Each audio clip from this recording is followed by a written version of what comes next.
ওই যে দূরে পাহাড়, সেই পাহাড়গুলো হচ্ছে খাসিয়া জৈন্তা পাহাড়।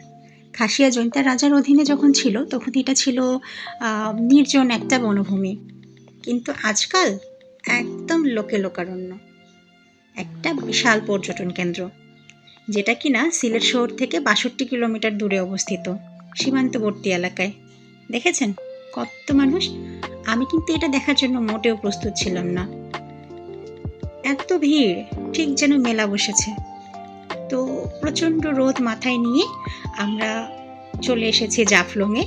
এসেই আমরা যেটা করলাম সেটা হচ্ছে ঠান্ডা ঠান্ডা পানি দিয়ে লেবু শরবত করে খেলাম এই রোদে আর এই গরমে। আসলে এটা অসাধারণ। তো যাই হোক, আমরা শরবত খেয়ে চারপাশের পরিবেশটা দেখছিলাম।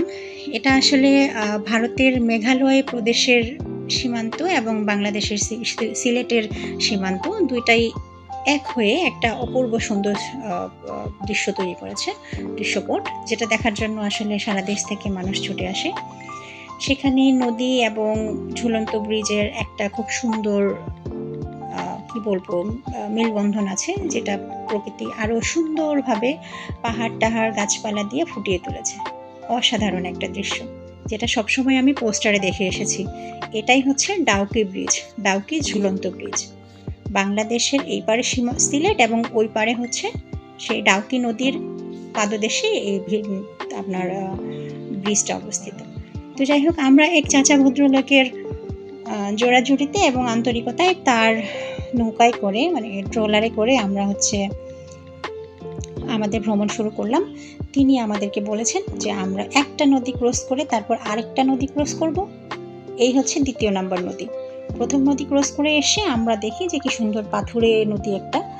তো এই নদীগুলো আসলে একটা একটা না, উনি তো মানে বলতে ভুল করেছেন। ওটা হচ্ছে যে আসলে পুরোটাই একটাই নদী ছিল, এখন পানি শুকিয়ে গেছে তাই দুই দিকে দুইটা নালার মতো বেরিয়েছে।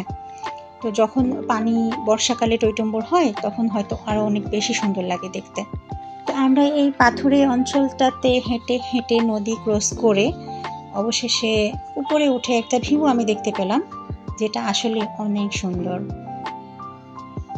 আপনারাও একটু দেখে নেন। শুধু আমার কথায় কেন বিশ্বাস করবেন, তাই না? তো যাই হোক, তারপর আমি একটা পেলাম হচ্ছে কি বলে এটাকে, ছোটোখাটো একটা মার্কেট বলতে পারেন।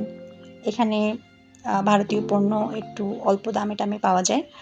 তারপর আমরা যেটা করলাম সেটা হচ্ছে আমরা অটোতে করে চাচার কথা মতো চলে গেলাম হচ্ছে খাসিয়াপল্লির ভিতর দিয়ে চা বাগান দেখতে। তো যাওয়ার পথে অনেক সুপারি বাগান দেখলাম, রাস্তার দুই ধারে সুপারি বাগান, পান সুপারি এইসব জিনিস।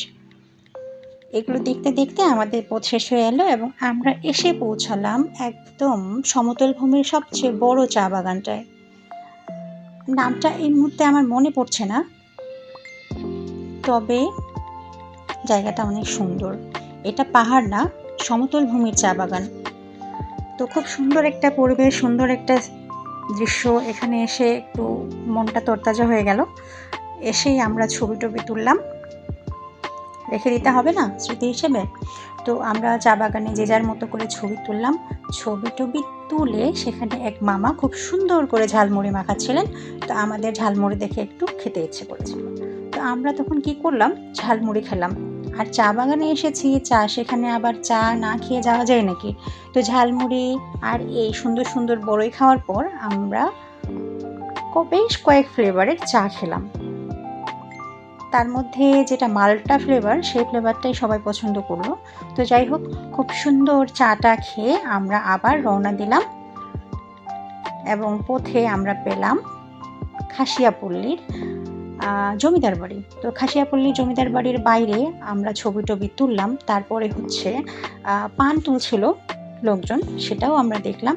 আর এই যে বাসাটা, এই বাসাটা আমার খুব ভালো লেগেছে। খাসিয়াদের বাসাগুলো আমাকে খুবই ভালো লেগেছিল, তো আমি সেখানেও ছবি তুলতে গিয়েছিলাম। তো যাই হোক, এভাবে আমাদের দিনের প্রায় সিংহভাগ চলেই গেল ঘুরতে ঘুরতে, এখানে ওখানে যেতে। অবশেষে আমরা প্রায় পরন্ত বিকেলের দিকে ডাউকি ব্রিজের কাছাকাছি চলে এলাম এবং এখানে এসে আমরা একটু পানিতে নেমে জলকেলি করছিলাম। এই যে আমাদের রেহান সাহেব, তারপর আমরা এখানে পানিতে ছবি টবি একটু তুললাম, কিন্তু এর মাঝেই বিজেপি ভদ্রলোক বাঁশি বাজানো শুরু করে দিল। আর দেখতে দেখতে সূর্যটাও কি সুন্দর লাল টুকটুকে হয়ে গেল। তো পরন্ত বিকেলটাকে ছাপিয়ে সন্ধ্যা নামিয়ে এলো, আর এই সন্ধ্যায় আমরা সেখান থেকে চলে এলাম। ভালো থাকবেন সবাই, আল্লাহ হাফেজ।